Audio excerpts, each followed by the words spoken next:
xibaar yu wér te wóor ca tàng-tàng ba abonnez-vous pour ngeen di mën di jot suñuy vidéo. jërë ngeen jëf ci ànd gi ak ñun ci chaîne bi di Buzz 221 HD ginnaaw bu ñu leen nuyoo ñu tënkal leen lu fi gën a fas ci ay xibaar.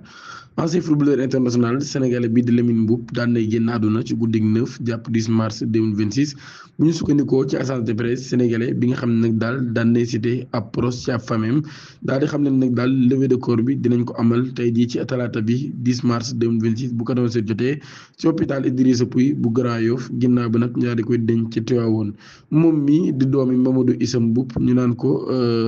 Gutenberg lañ ko daan wax ancien président de la Jeanne d'Arc de Dakar Lamine Mboup moom mi nag daal daan nay nekkoon kon ci li nga xam ne moo di syndicat des joueurs du football du Sénégal en 2020 parmi les clubs où il a évolué il avait joué dans les années 1980 1990 Jeanne d'Arc de Dakar Al Masry Égypte et Martigues France. Entraîneur de l'équipe nationale féminine de Vustal Lamine Mboup ci boppam nag daal moom mi bokkoon na kon ci les consultants les plus en vue dans les médias sénégalais ces dernières années. Alassane Fall am 31 ans moom mii ñu koy wax ci TikTok bi Alassane bu Sonko daan nañ ko placé sous mandat de dépôt war koo àtte ci kanam tribunal des grands de Dakar mercredi 11 mars moom mi nag daal ñu ngi koy reproché ay faits yu ci mel ni injure publique offense à une institution de la République et division publique des propos susceptibles de troubler l'ordre public selon le quotidien de Libération. À l'origine de cette affaire, dans une vidéo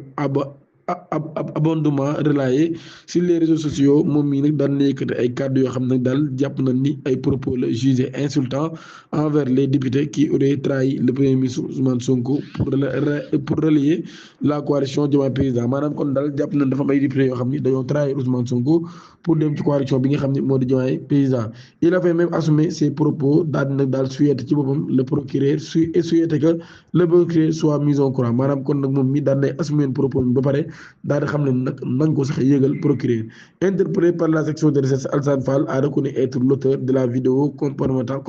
comportant des propos excessifs avant de regretter son acte de solliciter la clémence et de solliciter la clémence de la justice toujours selon le journal maanaam kon ginnaaw boobee daan na jégalu xam ne dafa juum ba pare sax daal di sàkku justice yi boppam daal di doxal yërmande ci moom daal di koy baal. Le ministre Mabouba Diagne daal na clarifier position am ci mission bi nga xam ne am na ko ci gouvernement bi moom mi nag daal daan na affirmer que ni moom mi liggéeyalul kenn maanaam liggéeyalul Sonko ni Diomaye waaye Sénégal lay liggéeyal mu ne man nag daal je ne travaille ni pour Ousmane Sonko ni pour président Diomaye Faye je travaille pour le Sénégal loolu laa déclaré ci li nga xam ne nag kon mooy responsabilité bi mu am ci gouvernement bi ak intérêt exclusif bu réew mi taxawaay bi nga xam ni moom la ñu war a am moom mi nga xam ni mooy professeur Mabouba Diagne. dañaa ngeen abonné ci chaîne bi activé cloche notification bi te aimé vidéo bi jërë ngeen